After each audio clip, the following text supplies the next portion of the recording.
no a los animalistas. ¿Qué, ya tenemos que hacer debate? Tenemos que vamos a hacer el mejor debate de la historia del streaming, corriendo el riesgo de que se sienten uno al lado del otro. Prohibido tirarse garronazos, no, capaz que vos venís para acá y que se sienten enfrente. Estamos bien. Siéntense por ahí, muchachos, y pueden pasar a saludarnos con tranquilidad porque esto es streaming y van a vivir el mejor debate de todos. Bueno, qué emoción, qué nervios para nosotros, ¿no? Ellos ya están mucho más curtidos. Muy acostumbrados a las cámaras, al debate político. Alfonso Lerete es licenciado, periodista, profesor y diputado de Canelones por el Partido Nacional y ha sido un... ¿Sí? No, para el otro lado. ¿Para el otro lado? Ahí. Bien. Y ha sido un diputado que lo ha agarrado de punta Orsi últimamente. Sí. Le ha dado 5 años. 5 añitos. Los 5 años. Dándole de punta. Sí. Y por su parte Bruno Giometti es economista, militante, viene principalmente del Cuesta Duarte y es candidato a diputado por el espacio 1001 de Montevideo y es hincha de Defensor Sporting, dice acá el guión. ¿Sí? ¿Cierto? Esas son las cosas principales. Muy economista bien. De los trabajadores. Muy bien. Y de 1001 y de defensor. Alfonso, ¿usted de qué cuadro es? Nosotros somos de Progreso de Estación Atlántida, donde jugué 10 años, y después Nacional. ¿Vos eras periodista deportivo o periodista de arranqué cine en actualidad? el deporte el 5 de marzo del 90, pero después rápidamente incursioné en la información general. Muy bien. Durante 34 Y fue años. mi profesor en la ¿sí? carrera.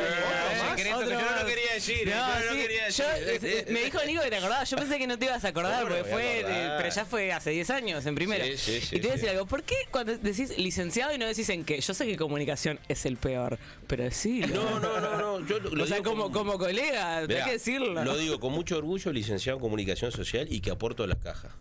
Yo también Clarito, la voy a pagar hoy, ya me lo puse, Clarito, me que puse la aporto a alarma. la caja, categoría 4, 16.000 pesos para salvar la No, caja. yo Que la no es poca primera. cosa. No, pero o sea, la verdad, lo que falta, aportar para salvar a la caja. Bueno, ya nos vamos a meter en eso. Hablando de cajas. Hablando de cajas, el debate. Vamos a arrancar con el tema en cuestión.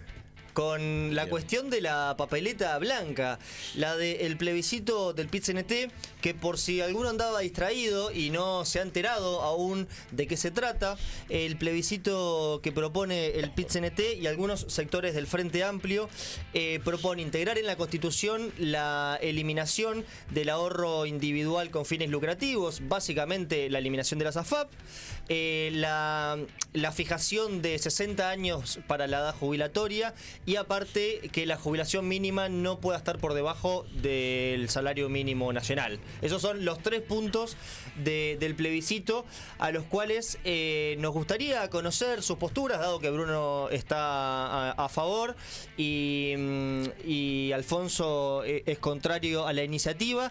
La primera pregunta que le queremos hacer, y van a tener tiempo cada uno para responder, al principio 3 minutos y luego pueden ir con intercambios más dinámicos. De todos modos vamos a estar controlando el tiempo para que sea parejo para ambos.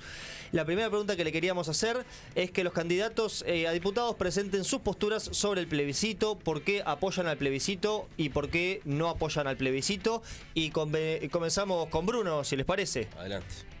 Bueno, estamos muy convencidos de apoyar el sí al plebiscito de la seguridad social y básicamente los fundamentos vienen del rechazo a lo que fue la ley 20130 del actual gobierno, aprobada en marzo del año pasado.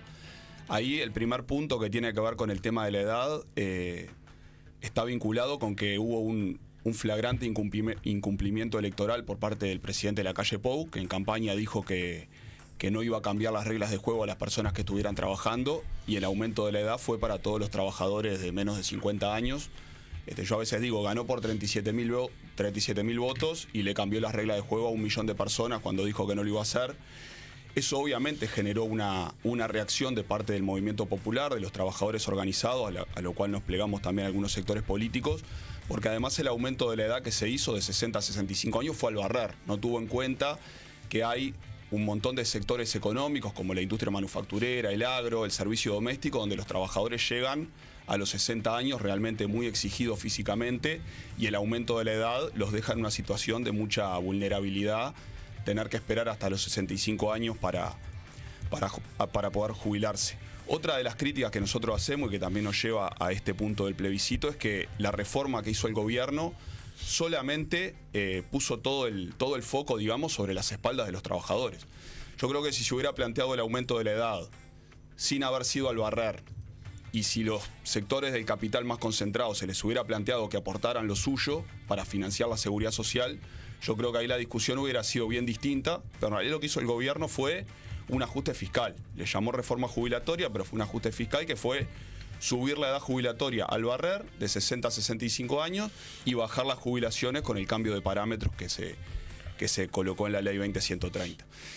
Eso por un lado. Después, bueno, sin tener en cuenta algunas realidades del mercado de trabajo uruguayo, que es que la gente a los 60 años tiene una tasa de empleo bajísima, o sea, es muy difícil que la gente pueda seguir trabajando, que hay estudios internacionales que marcan que cuando se sube la edad jubilatoria, más de la mitad de la gente no llega trabajando a la nueva edad. Eso es algo que ya sabemos que es lo que va a ocurrir en Uruguay si se mantiene el aumento de la edad como hizo el gobierno.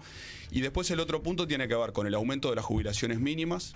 Creo que se argumenta solo que es muy difícil vivir con una jubilación de 18.800 pesos. Es menos de la línea de pobreza de Montevideo, o sea, un jubilado que cobra la mínima es pobre. Y lo que planteamos es aumentar los ingresos de los jubilados que ganan menos y los pensionistas que ganan menos al nivel del salario mínimo nacional. Eso, desde nuestra interpretación de la papeleta, cuesta menos de 400 millones de dólares, que no es una cifra para nada extravagante para lo que pueda hacer el Estado uruguayo. Y en tercer lugar, el tema de la eliminación de la SAFAP. Claramente es un sistema que ha fracasado, ha sido un gran negocio para el capital financiero y un mal negocio para los trabajadores. Tiempo. Muy bien. Si no, miren que les tiro con la pistola de agua, Sí, igual obviamente hay algunos segundos de margen para redondear sus ideas, la van a tener. Alfonso, ¿qué opinás sobre el plebiscito y sobre lo que comentó Bruno? Bien, por lo pronto, cuando nosotros aprobamos la ley el pasado año, era un impostergable que en su momento, en 15 años de gobierno del Frente Amplio, tímidamente, en los gobiernos de Vázquez y de Mujica, se intentó hacer algo. Vino este gobierno y dijo, tenemos que hincarle el diente, porque si no, las próximas generaciones no van a poder cobrar jubilaciones y pensiones y todas las prestaciones que se brindan desde el Estado a través del BPS. Hoy tenemos un déficit de casi 1.000 millones de dólares. Eso ahora con la reforma se meseteó, si no iba a seguir, obviamente, ese déficit de manera ascendente. Por lo pronto, lo que nosotros queremos dejar bien en claro es lo siguiente. La reforma no es como la del año 96, que fue de manera abrupta. Yo soy fruto de la reforma del 96. A los 9 meses tuve que elegir por tal o cual AFAP, y allí comenzó el sistema mixto. Esta no, es a partir de los próximos 10 años, es decir, no se comienza a aplicar en el 2024 en algunos aspectos, sino que en el 2034. Eso le da realmente un espacio para poder avanzar y, por sobre todas las cosas, adaptarse. Segundo, una de las ventajas sustanciales que tiene esta reforma es que aquella persona que decide jubilarse tiene la opción de seguir en el circuito laboral si quiere. Y queremos remarcar el concepto de libertad. Para nosotros es muy importante. Nuestro gobierno la libertad lo manejó en todos los ámbitos y en este también.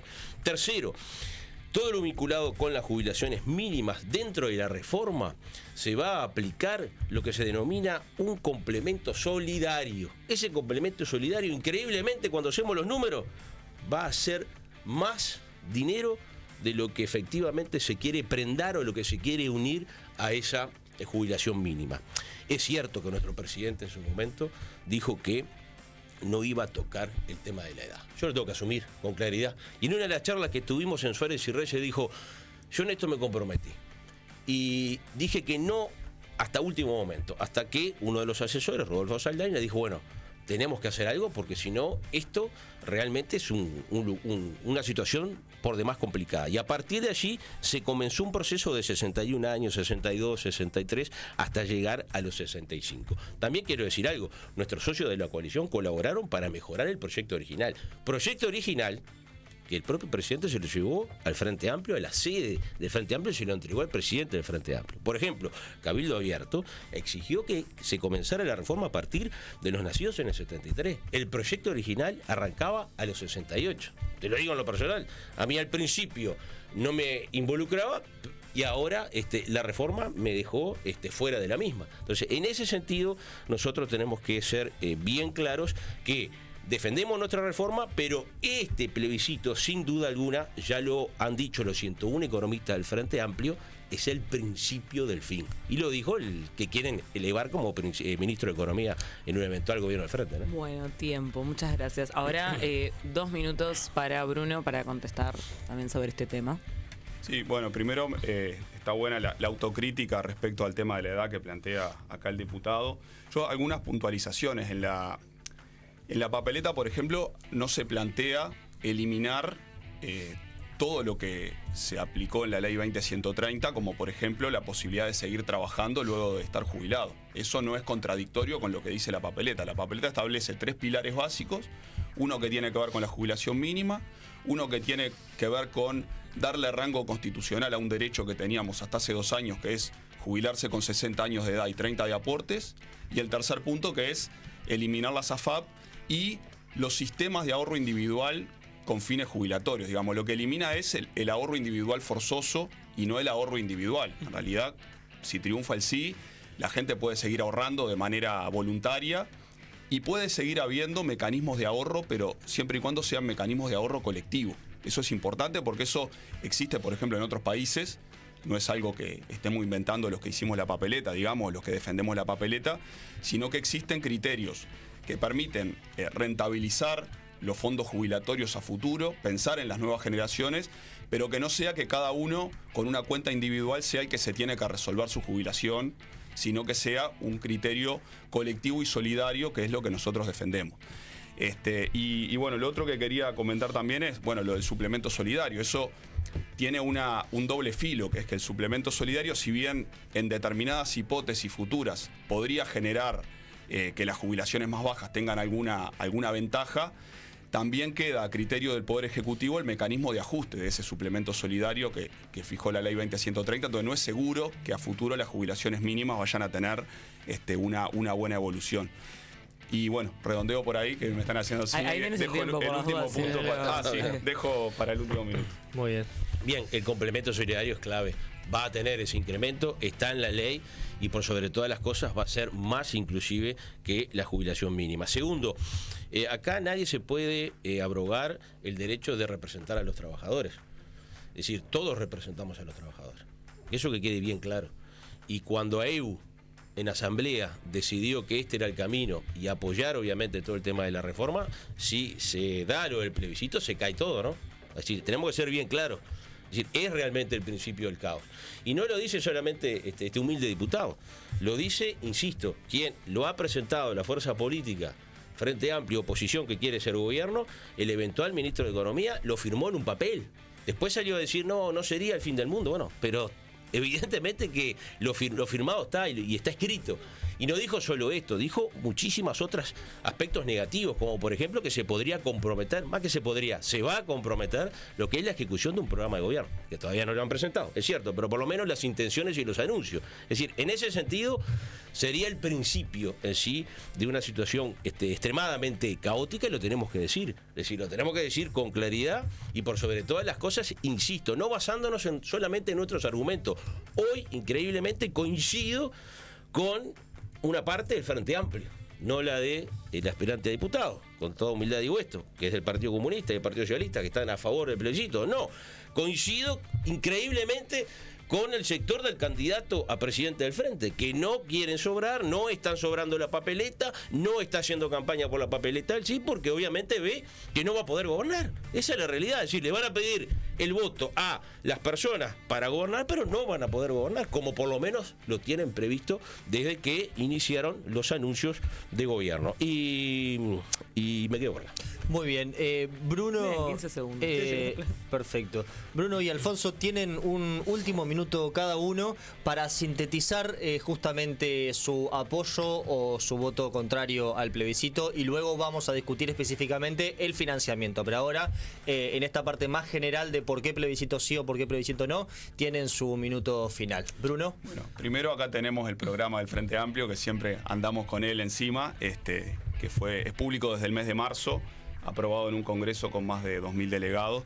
Y bueno, lo engancho con el tema del plebiscito, porque una de las cosas que nosotros hemos sostenido es que tanto el programa del Frente Amplio para los próximos 5 años, como lo que fue la política del Frente Amplio en los 15 años de gobierno, es consistente con lo que plantea la papeleta. Digamos, la papeleta es una forma concreta de implementar una parte del programa del Frente Amplio en materia de seguridad social. Es cierto que hay algunos compañeros que piensan que no es la mejor forma y plantean otra, pero está dentro de lo que está en el programa. También hay muchos economistas frenteamplistas que no firmaron esa carta a la que hizo referencia el diputado recién, y algunos que están defendiendo el plebiscito de manera explícita. La parte del caos y de que podría ser algo que genere una especie de descalabro lo ha planteado solamente la derecha, y bueno, nosotros ahora en la parte de financiamiento vamos a justificar por qué no hay ningún caos previsto si gana como esperamos que gane el sí. Muy bien, Alfonso. Sí, le quiero recordar, por si la memoria le falla, que lo planteó O'Donnell, ¿no? No lo dice el LT ni el Partido Nacional, lo dice el propio O'Donnell, firmando ese documento de 111 profesionales, economistas, contadores, etcétera, donde evidentemente hacen una alerta muy importante. Es decir, en esto tenemos que ser bien claros, la coalición republicana está de acuerdo en un todo y firmó un documento en contra de esta papeleta. Ahora, el Frente Amplio no lo ha podido lograr.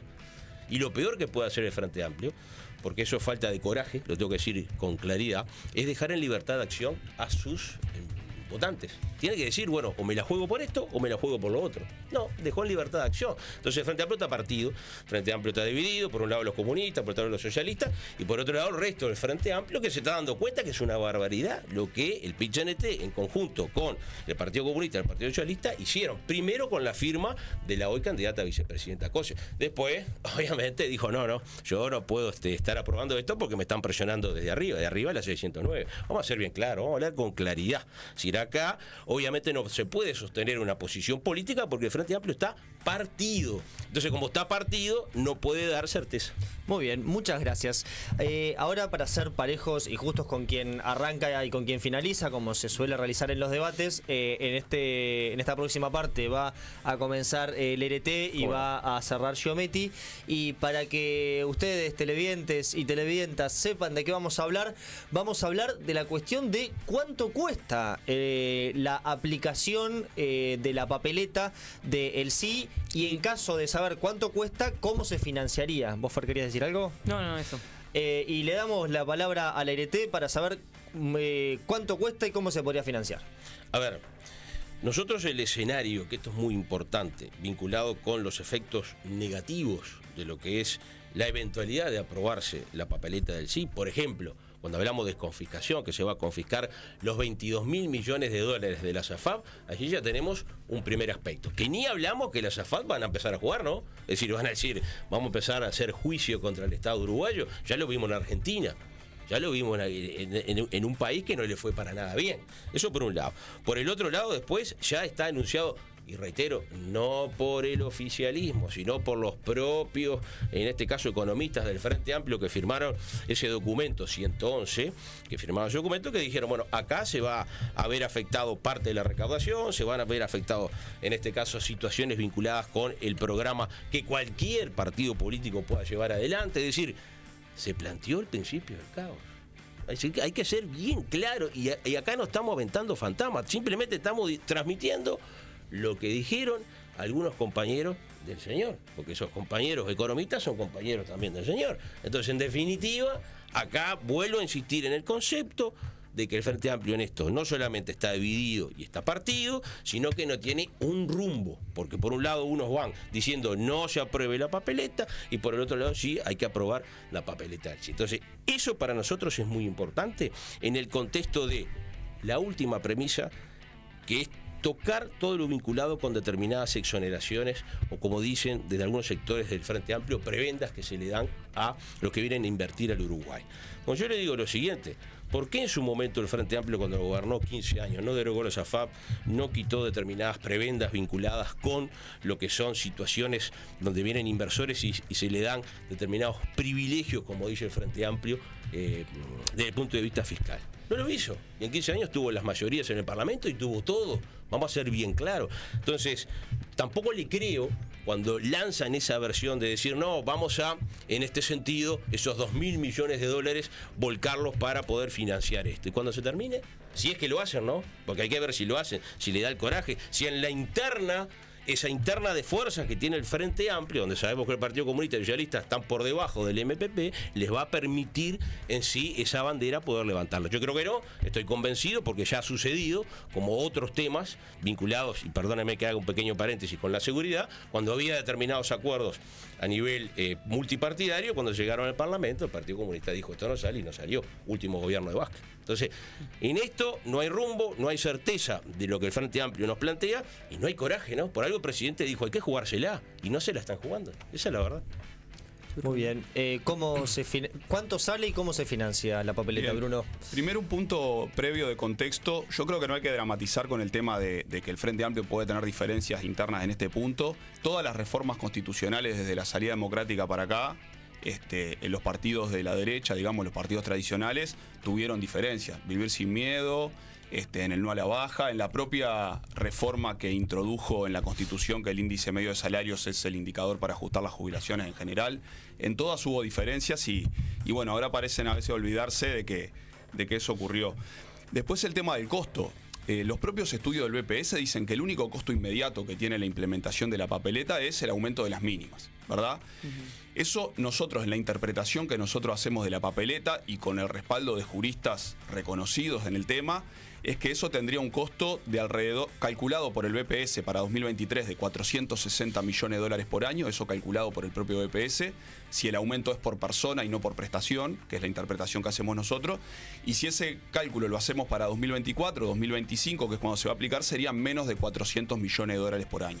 Por ejemplo, el candidato Álvaro Delgado propuso eliminar la tasa consular, que es un impuesto al comercio exterior que nada garantizaría que eso redunde en traslado de mejores precios para la gente, y eso tendría un costo de 300 millones de dólares por año. Y eso nadie puso el grito en el cielo de que sería infinanciable, y nosotros estamos planteando algo que costaría solo un poco más y que sería focalizado a los jubilados y pensionistas que ganan menos de 22.000 pesos. Nos parece que es algo totalmente razonable y totalmente financiable.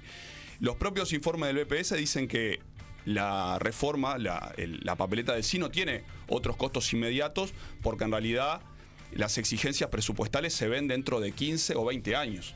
¿Qué ocurre? En los primeros años de aplicación del plebiscito, como se eliminan las AFAP, hoy los aportes de los trabajadores que van para las administradoras de fondos privadas irían para el BPS. Y eso daría un margen para que el BPS no tenga que recibir financiamiento de 500 millones de dólares por año de asistencia financiera como recibe hoy. Habría incluso margen para esos fondos utilizarlo en hacer políticas sociales urgentes como atender la pobreza infantil, y tendríamos el tiempo, que me parece que es lo más importante para discutir, de cómo financiar una seguridad social del futuro, que fue algo que la reforma de este gobierno no encaró. Como yo dije, fue un ajuste fiscal que lo que hizo fue aumentar la edad y bajar las jubilaciones. No discutió el financiamiento. Y nosotros queremos discutir las exoneraciones fiscales, porque es cierto que el gobierno del Frente Amplio hizo exoneraciones fiscales, pero en 2019 eran 1.200 millones de dólares por año y ahora son 2.400 millones de dólares por año, o sea, el doble, medido en dólares, lo que se exonera por impuesto al patrimonio e impuesto a la renta empresarial.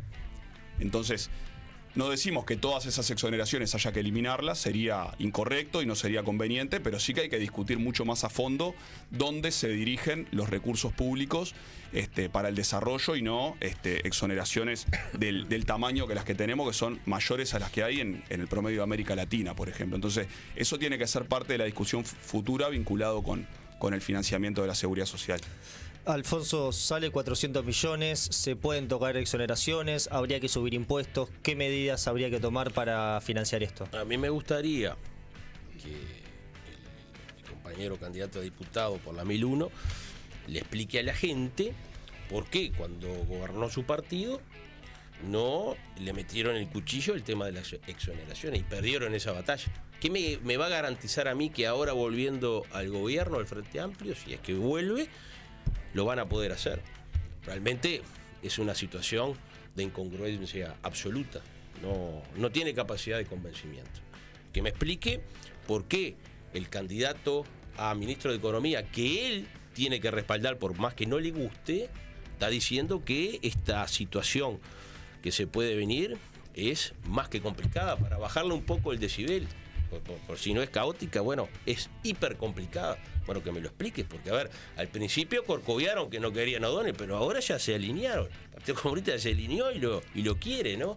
Entonces, que me expliquen esa situación. No a mí, a la gente que nos está mirando. Porque en definitiva se trata de eso. Nosotros fuimos claros, aprobamos una norma, hicimos la proyección, sin duda alguna lo que buscamos es darle sostenibilidad a un sistema que se venía complicando, que el Frente Amplio en los 15 años hizo cosas muy tímidas, pero no metió el cuchillo a fondo, nosotros sí. Que ojo, era la leche que tuvimos que ponerle un poco de agua, ese concepto ustedes lo recordarán. Y sí, tuvimos que ponerle un poco de agua porque los socios de la coalición no nos llevaban algunos temas que para nosotros eran muy importantes, pero salió una reforma y una reforma muy buena. Y si será buena, que el candidato a presidente que lleva el señor acá no aprueba lo de la papeleta en sí. Que también me lo explique eso, porque yo no he escuchado todavía eso. 2 minutos para Bruno. El Frente Amplio no tocó exoneraciones, lo van a hacer, es un compromiso. Sí, en el programa del Frente Amplio está estudiar el tema y yo lo que digo es... Estudiar, repito el mismo dato. Estudiar. Las exoneraciones eran 1.200 millones de dólares en 2019 y al cabo de 4 años se duplicaron. O sea, es cierto que el Frente Amplio utilizó ese mecanismo de la ley de inversiones para fomentar la inversión y el empleo, pero este gobierno lo duplicó y nosotros lo que decimos es que hay que revisarlo para orientar las exoneraciones al desarrollo y no solamente para destinar recursos a, en definitiva, los sectores más de mayores ingresos y de mayor capital, que es a donde van esas exoneraciones. Otra cosa que me parece importante destacar, la reforma del gobierno, la ley 20.130, el Frente Amplio unánimemente estuvo en contra. Eso fue clarísimo, hubo declaraciones públicas y lo que hay es eventualmente matices en cómo encarar el proceso para eliminar los efectos más regresivos de esa reforma. Nosotros creemos que es con la papeleta y después con un diálogo social. Otros compañeros piensan que es sin la papeleta, pero hay una unanimidad muy clara en el Frente Amplio de que la reforma de la seguridad social que hizo este gobierno, que en realidad fue un ajuste fiscal, como ya dije, no es buena.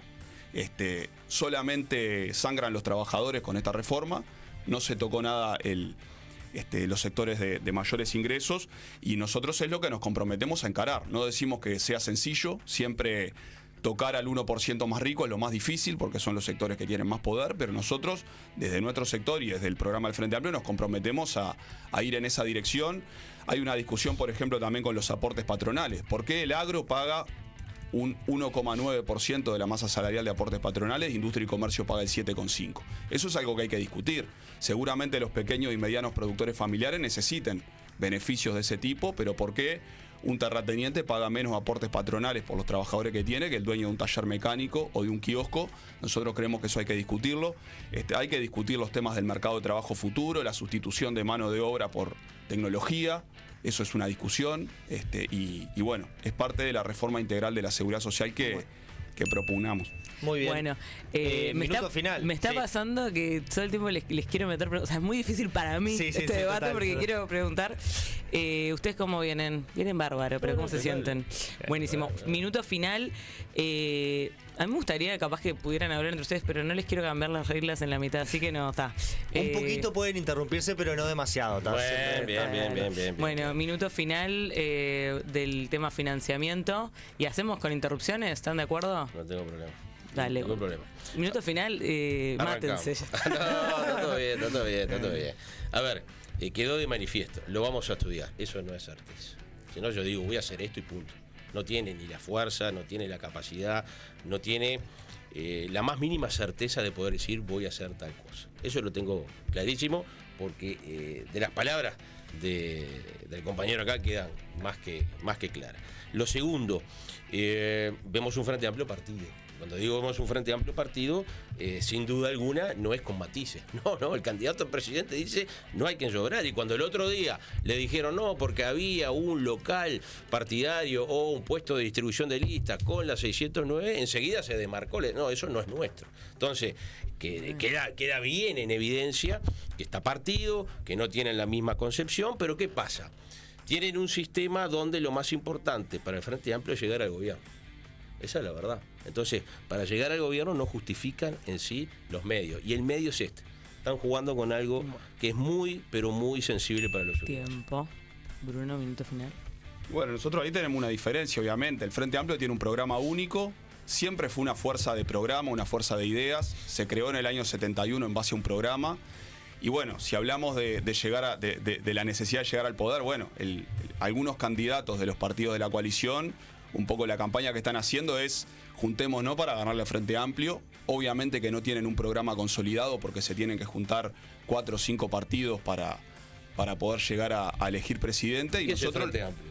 Partido Socialista, Sí, Partido claro. Comunista. Pero nosotros se ya juntaron tenemos, en ese momento. ya tenemos un programa único, está presentado El en la programa Corte le dijo Cose que no lo presentaron todavía. No, el plan de gobierno. Lo dijo Cose, el plan de gobierno. El programa que se llama Un Programa por Uruguay está presentado desde marzo en la página web del Frente Amplio. Se aprobó. Desmienta a su candidata a la vicepresidenta. No, pero son cosas distintas. Una cosa es el plan de gobierno y otra cosa es el programa. El programa es público, está presentado en la Corte Electoral, que es la exigencia, digamos, normativa que existe en nuestro país, y todo el mundo lo puede consultar. Y si no admite que la coalición Frente Amplistas es un compilado de partidos, estamos todos locos. No, es una coalición y movimiento, pero con un programa único. Partido Eso es lo que Socialista, digo. Partido Comunista, Partido por la Victoria del Pueblo. Hay como 60 listas de Montevideo. Listas no es una tenemos cosa, problema. partidos otro. Y 30 partidos, Ojo. o 20 y pico. Entonces, Pero no hay que tenemos problema admitirlo. con eso. Lo que digo Nosotros no es, tenemos problema tampoco. tenemos muchos partidos, pero un programa único, y eso nos Pero en, la incluye a acción, todos. pero en la acción no se ve.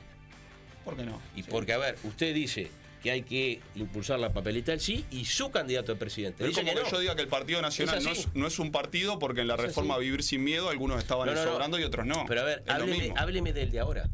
Estamos hablando pero- del presente. Y el estamos- presente está dividido. Usted dice por acá y su candidato a presidente dice no, vamos por acá. Y el que nos está mirando dice, ¿con qué me quedo? ¿Con el candidato a diputado o con el candidato a presidente? Es eso lo que está pasando.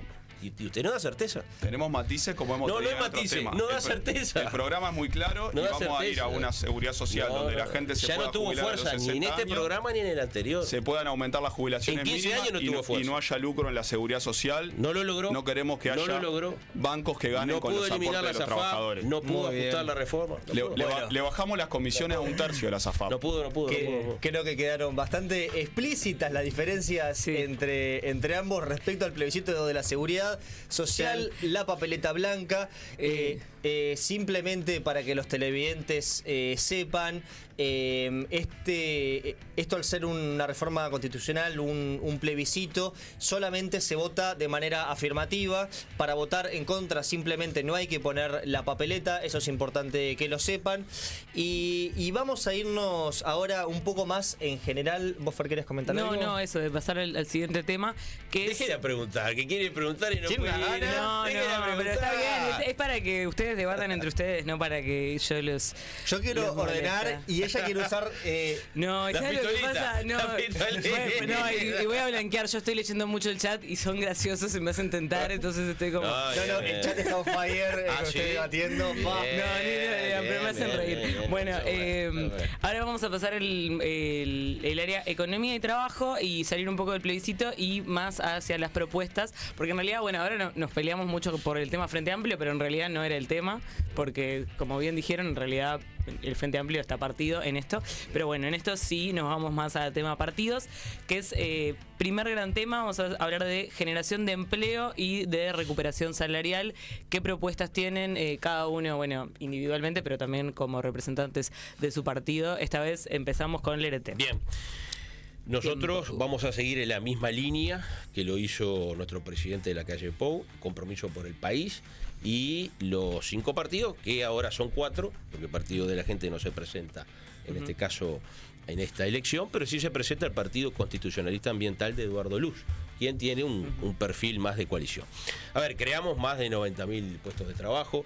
Lo hicimos en parte, justo es decir, con la captación de inversiones, con lo que el Frente Amplio quiere castigar, el tema de exoneraciones, más que el Frente Amplio no, voy a ser más específico, el Partido Comunista y el Partido Socialista, vamos a ser bien claros, ¿verdad? Por más que está de manera lavadita en el programa, entre comillas, o en los anuncios que hizo el Frente Amplio, allí no van a lograr ese objetivo porque saben que, sin duda alguna, lo que uno busca al captar la inversión es también la generación, más que también, es fundamentalmente la generación de plazas laborales. A nosotros nos ha ido muy bien en ese aspecto.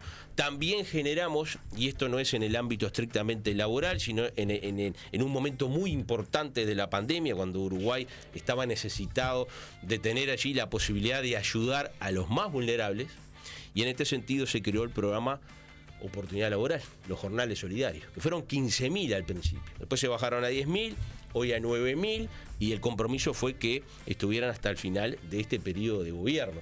Y hay una diferencia muy importante allí.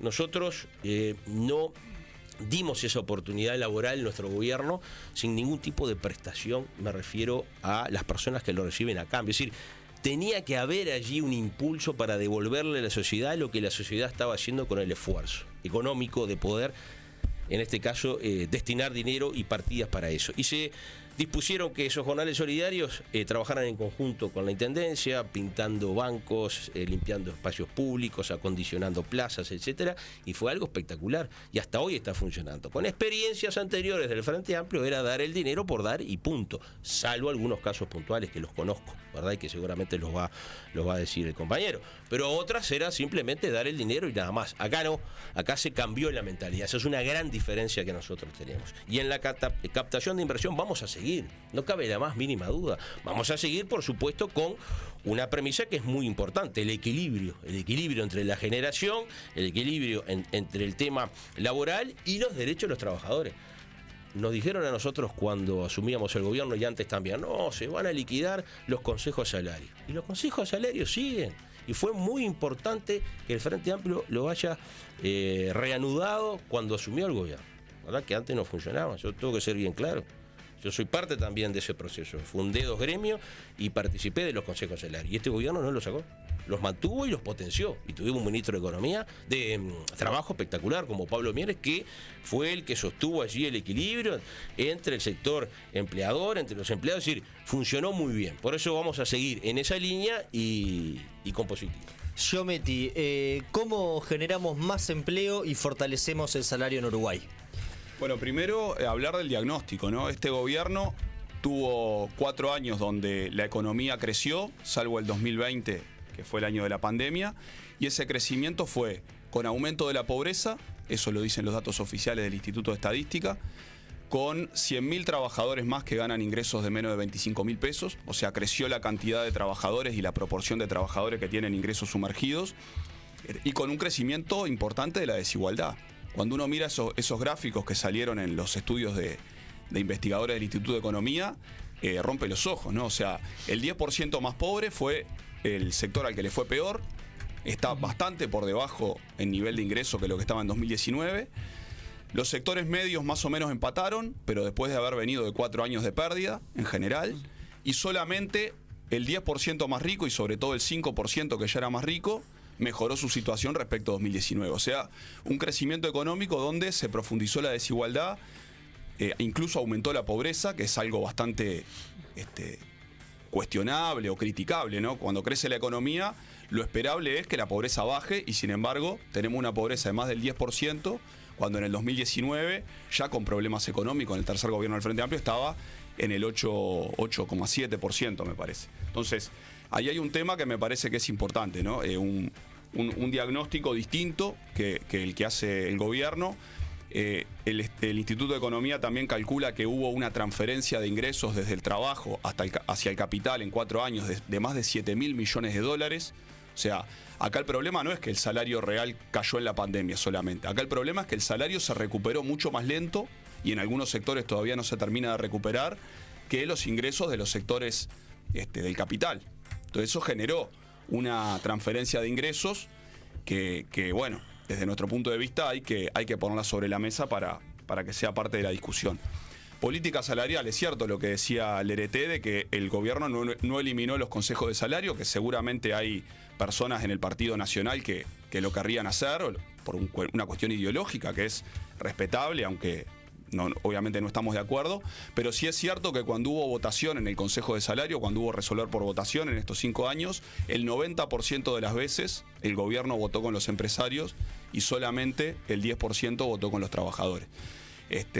estaba ese discurso de que venían a equilibrar la balanza, de que antes el Frente Amplio votaba siempre con los trabajadores, lo cual no es correcto porque los porcentajes eran mucho más equilibrados y bueno, creo que se pasaron para el otro lado. Cuando el gobierno tuvo que votar en las últimas 3 rondas de Consejo de Salario, el 90% de las veces votó con la patronal y el 10% votó con los trabajadores. Eso generó una situación de 5 años de pérdida de salario que no se recupera por más que al final del gobierno el salario real esté más o menos igual de lo que estaba en el punto de partida.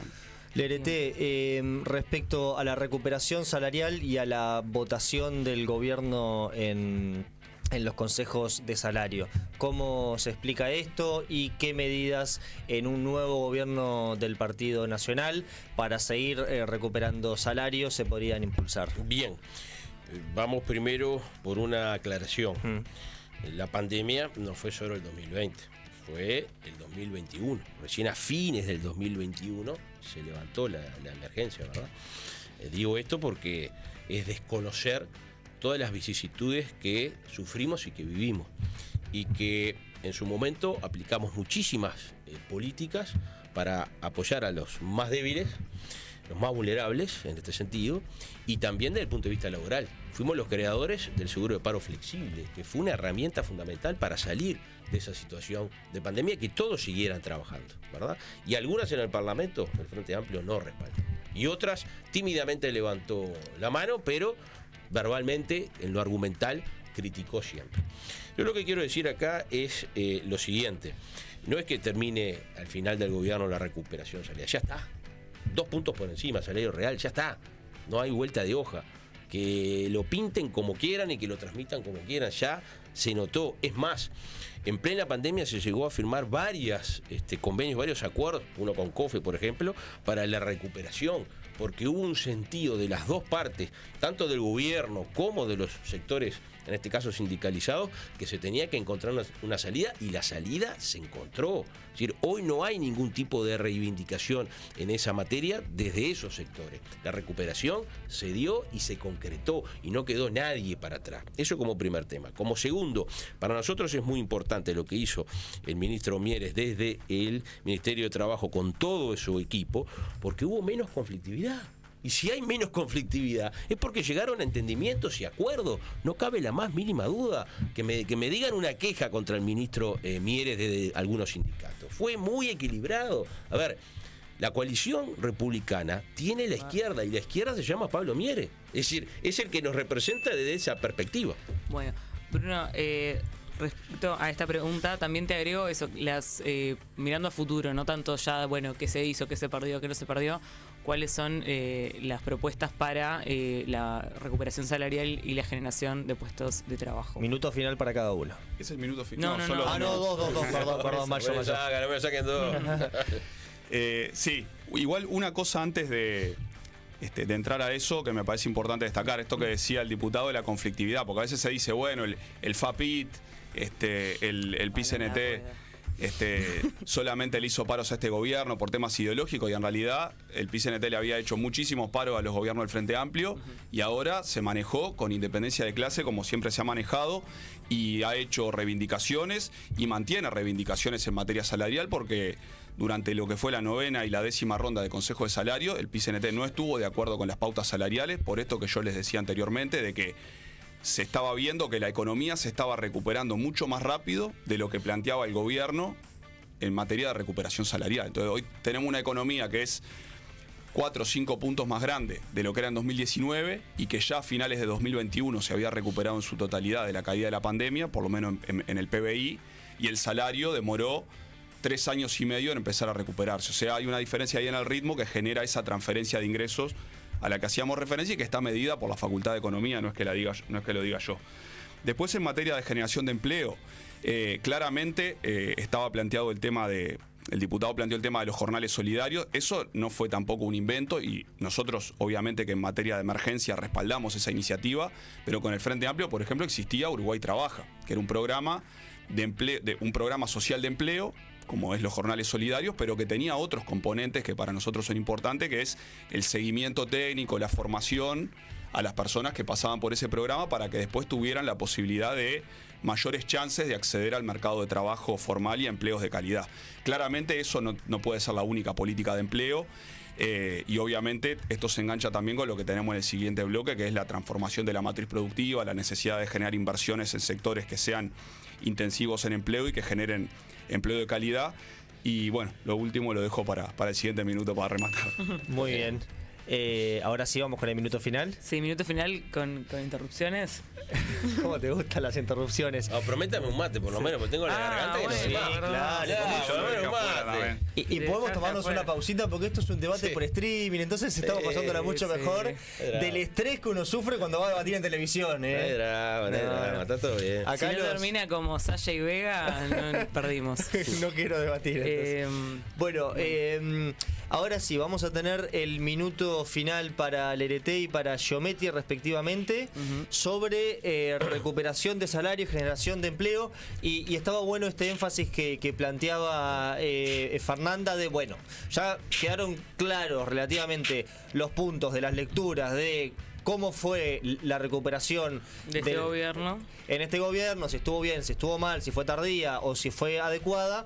En un próximo gobierno, tanto el Partido Nacional de la Coalición o del Frente Amplio, ¿qué política de empleo impulsarían en un minuto? Bien, por lo pronto está planteado ya sostener todo lo que se ha venido concretando en este gobierno. El primer escalón de transformaciones. El segundo pasa por aumentar todo lo que tiene que ver con la inversión, generar obviamente en aquellos sectores más complicados, más oportunidades laborales, pero también teniendo en cuenta un aspecto que no es menor.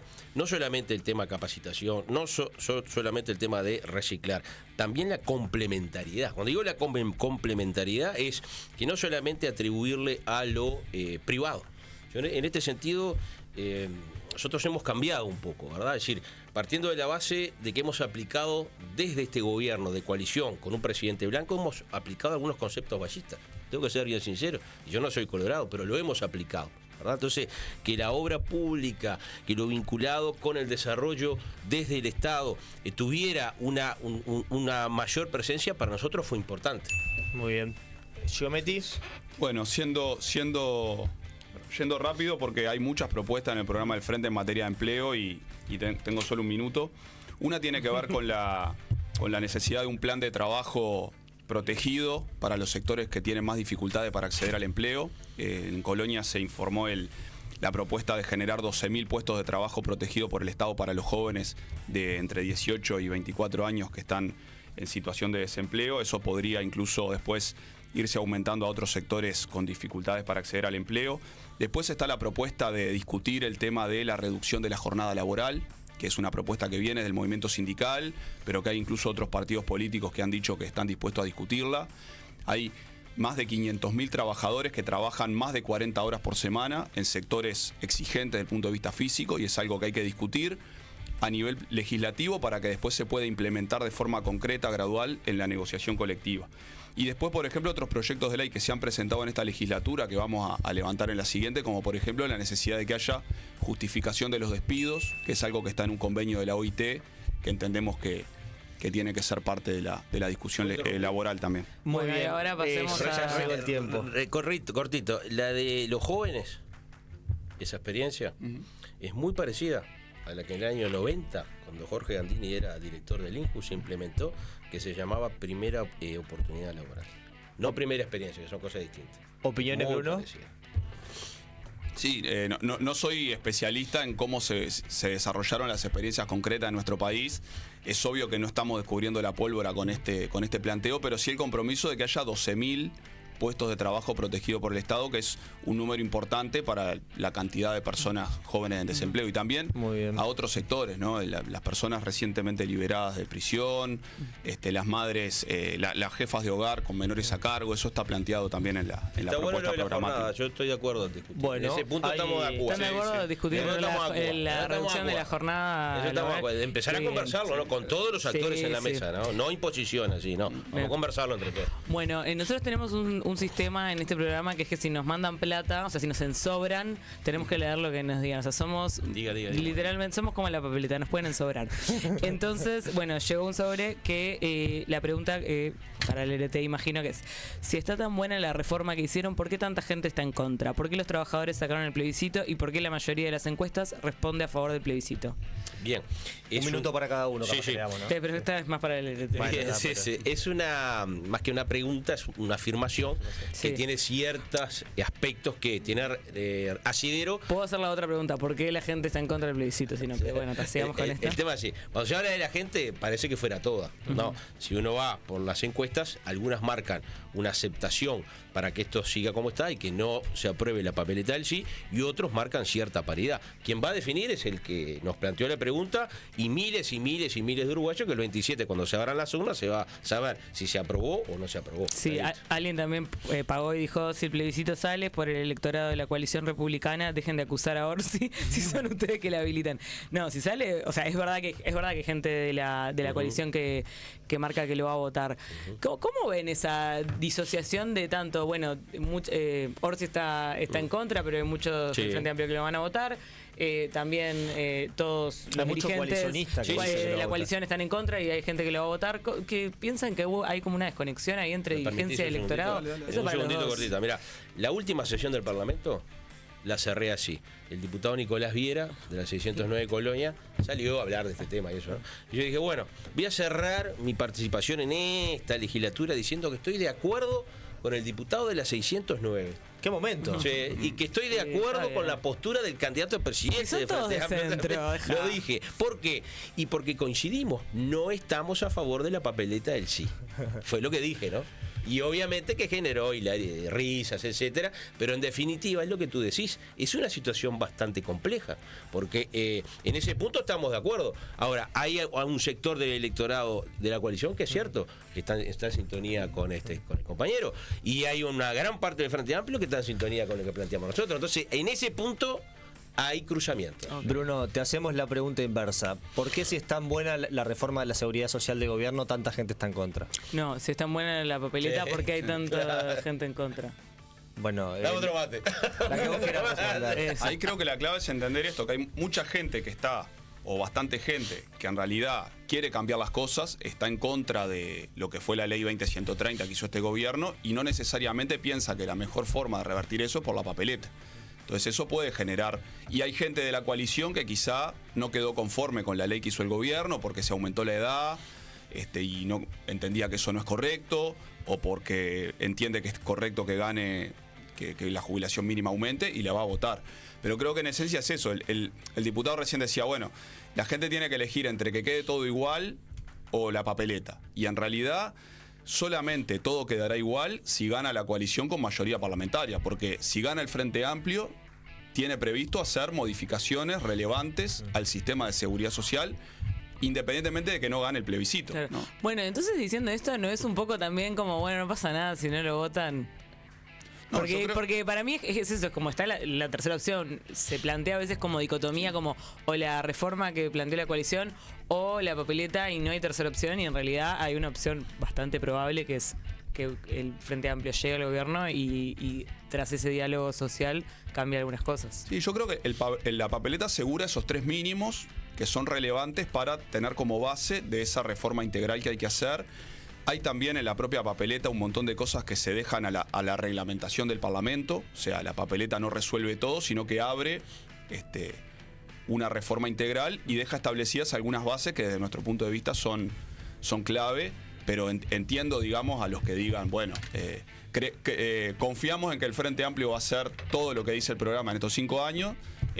Votamos al Frente Amplio y no votamos la papeleta. Es una posición respetable. Yo creo que la papeleta empuja a ir en la dirección del propio programa y a establecer esas bases que son importantes para todos los trabajadores. Muy bien, vamos a pasar al último tema, que se me tienen que ir los invitados, por favor.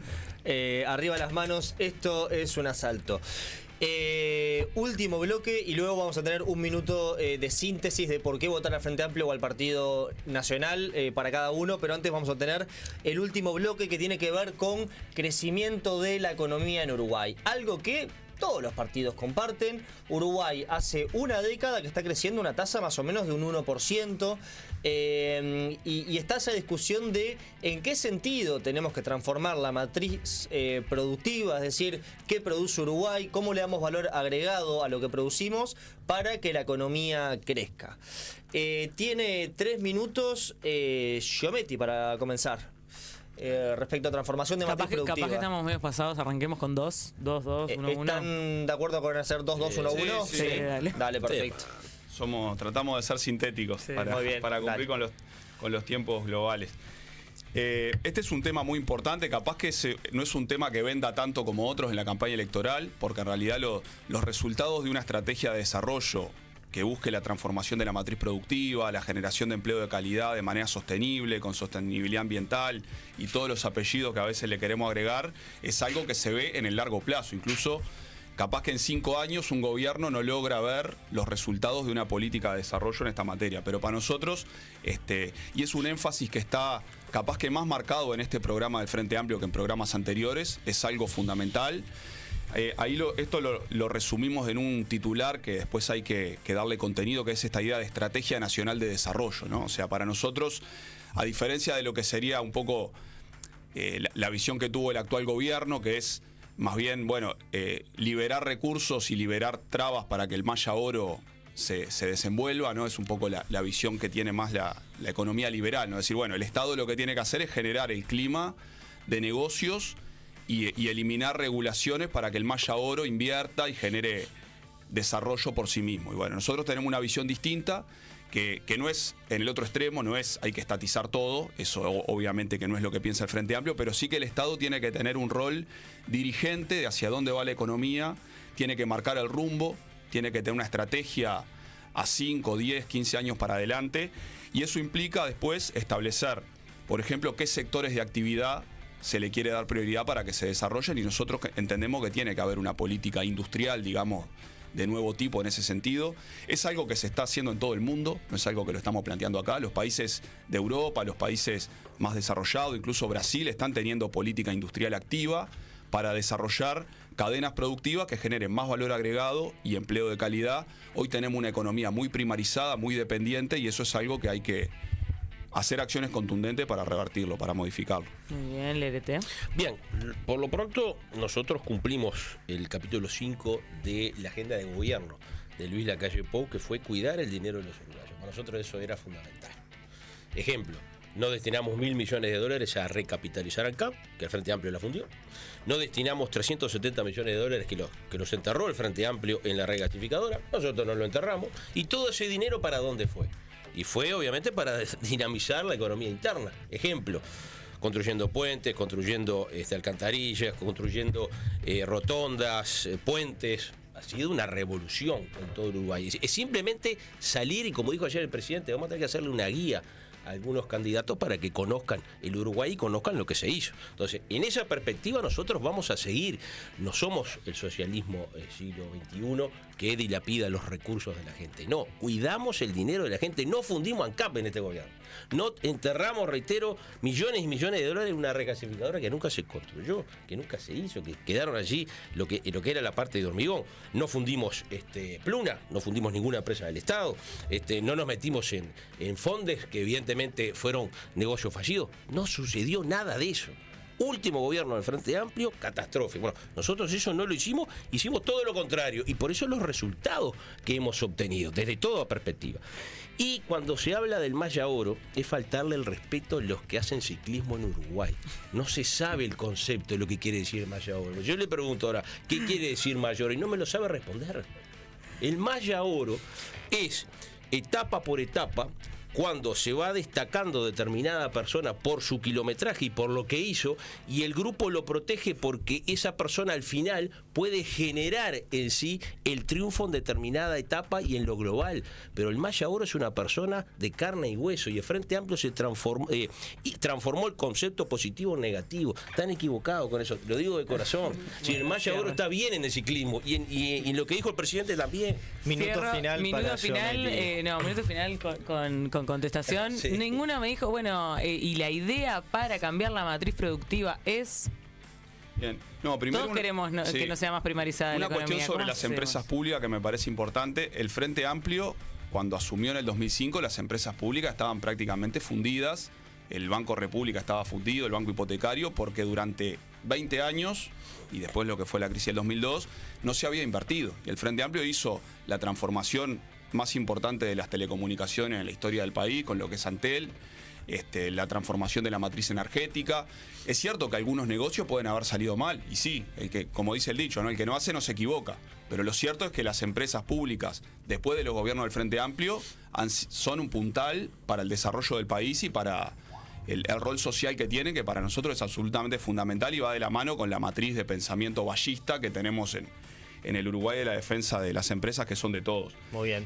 En español, ¿cómo hacemos para apuntalar la transformación de la matriz productiva y para que la economía crezca? Bien, política industrial. Esto quiere decir, el Estado tiene que definir algunos sectores estratégicos y tiene que invertir recursos para generar, digamos, dinamización de esas cadenas productivas. Un ejemplo que siempre se pone, el tema de la cadena forestal madera, ¿no? Hoy la mayoría de las exportaciones es rolos de madera en bruto o celulosa, que tiene una parte de transformación. Bueno, invertir para generar empresas que pueden ser con determinados subsidios, determinada promoción de inversiones, que obviamente que nosotros defendemos si van en el sentido del desarrollo, proyectos público-privados, la forma que se encuentre para generar ampliaciones de esa cadena, para la producción de muebles, para la producción de viviendas de madera, por ejemplo. ¿Sí? Hay, digamos, margen para que esas cadenas productivas, que son muy incipientes, se desarrollen en el país y se genere empleo industrial de calidad. Obviamente que no es sencillo, porque esto implica ensayo y error, implica hacer políticas, implica destinar recursos con contrapartidas durante un tiempo. Está la herramienta de las compras públicas también, para generar estímulo a esos sectores que producen bienes industriales, pero para nosotros eso es clave. O sea, el Estado tiene que, como en su momento, y esto lo quiero destacar porque fue en gobiernos que no fueron del Frente Amplio, cuando se promovió el software, por ejemplo. Dijo, bueno, apostemos a ese sector y 30 años después, un sector que tiene cierto desarrollo, hacer algo similar pensando en una matriz productiva más diversificada, que hoy es lo que no tenemos, ¿no? El Estado es el marco, es el que te da la seguridad jurídica. Vengan, obviamente, los privados, con toda la matriz que ya está establecida, a invertir en nuestro país. Con algunos de los puntos que dijo el compañero, sí, yo estoy de acuerdo, pero un Estado que no sea intervencionista, como lo está planteando el Partido Comunista, el Partido Socialista. No, eso no. Porque ya no queremos un ANCAP que se dedique a los perfumes. No, eso no. No lo queremos. Y sucedió en varias partes del Estado uruguayo. Eso no. Es decir, una AFE, por ejemplo, fundida. No está en nuestra propuesta lo de los perfumes. No, pero estuvo. ¿No está en el programa de gobierno? Pero estuvo. No pasa nada. Busquen perfume con el buscador de PDF, no va a aparecer. Pero estuvo. Si pones Control F perfumes no hay nada. Ok, perfecto. Bueno, le vamos a dar ahora sí 1 minuto de síntesis a cada uno general. ¿Tá? O sea, va a ser un reel que va a ir para redes sociales en donde tienen 1 minuto para decir por qué votar al Partido Nacional y por qué votar al Frente Amplio. Lerete tiene la palabra y vamos a pedirle que le pongan pantalla Cámara full a plana. él. Ahí va. Muy bien, 1 minuto. Empezame el contador de nuevo. Claro. Eso. Minuto final para Lerete. Muchas gracias. Bien. Coalición Republicana tuvo 4 años y medio en el gobierno. Demostró que se podían hacer las cosas bien, lo hizo en todos los planos. Fundamentalmente en lo que hace a la faz productiva, allí se generaron oportunidades, más de 90.000 puestos de trabajo. También en el ámbito de la obra pública, Ministerio de Transporte como nunca, puentes, rutas en todo el Uruguay, la transformación educativa, todo lo vinculado con la reforma de la seguridad social. Este fue realmente un gobierno que tuvo, con un presidente muy joven, que evidentemente no tenía experiencia en el Ejecutivo, la capacidad primero de probarse en la pandemia, que fue aplaudido hasta por los propios frente amplistas, y después con los distintos temas que fue encarando. ¿Tuvimos errores? Sí, tuvimos errores. Tuvimos algunos errores, a mí me tocó en el Parlamento aceptarlos y decir que nos habíamos equivocado. Pero hoy pasamos raya y decimos que necesitamos que siga gobernando esta coalición republicana. Excelente. Gracias. Perfecto Minuto timing. final para Giometti. Bueno, primero que la gente haga un balance de lo que fueron estos 4 años. Nosotros ahí somos muy, muy claros de que hubo crecimiento económico y al mismo tiempo creció la pobreza, creció la cantidad de gente que tiene salarios sumergidos, hubo recortes importantes a nivel del Estado, como por ejemplo en la educación pública, que nosotros hemos sido críticos con eso. Y bueno, creemos que un poco esa impronta del gobierno de achicar por el lado del salario y de achicar el Estado social es algo que bueno, que los uruguayos tenemos que poner sobre la mesa a la hora de decidir. Y bueno, la propuesta alternativa que presentamos es la del Frente Amplio, que tiene credenciales. Gobernamos durante 15 años, no fueron gobiernos perfectos ni mucho menos, pero generamos crecimiento económico con distribución del ingreso, creció el Estado social, hicimos una reforma de salud, hicimos el MIDES, hicimos distintas acciones para que redujeron la pobreza del 40% al 8% en 15 años. Y bueno, lo que planteamos es una agenda de transformaciones a futuro en el marco de lo que es esa idea, ¿no? Crecimiento económico con distribución y reducción de la desigualdad. Bruno Giometti y Alfonso Lerete. Lerete va por la lista 400 de Canelones. Sí. Y Bruno va por la lista 1001, candidato a diputado por Montevideo. Les agradecemos muchísimo por el nivel de debate que mantuvieron, más allá de alguna chicanita, el perfume y eso, pero fue un gran debate. Se dan la mano en vivo. Esto es campaña del miedo, esto es dopamina, estos son debates serios. Les agradecemos mucho. ¿Pasaron bien? Sí, muy bien. Sí, nada, impecable. ¿Le recomendarían a otra gente venir a debatir? Sí, y que lo hagan en esta sintonía, ¿verdad? Sí. Porque a veces existe esa imagen falsa de que, porque uno ya es diputado, no debate con un compañero que quiere ser diputado. Que se rompan esos modelos. Muy bien. No, vamos ¿Eso arriba. es para que Orsi debata con Delgado o para que Delgado debata con Ojeda? ¿Cómo es? Miré que a mí me ha sucedido. A un senador que te dice, con un diputado no debata, vamos a debatir y ya está. Está muy bien. Nosotros nos reencontramos el martes que viene con tremenda nota. Con tremenda nota que la anunciaremos en el fin de semana, ¿o querés anunciarla vos ahora? Decía ahora que viene Cose. Viene Carolina Cose este próximo martes 9:30 de la mañana, la candidata a la vicepresidencia del Frente Amplio. El candidato a la presidencia, no sé cuándo va a venir, no creo que venga porque no está queriendo venir. En noviembre lo tenemos acá y a Delgado también, ojalá. Sí. Y Nos retiramos. Muchas gracias a cada uno. No se olviden de poner like, por favor, porque ustedes son medios limados, es temprano. Pongan like o bala. Nos volvemos a reencontrar el martes. Chau. Chau. Los queremos.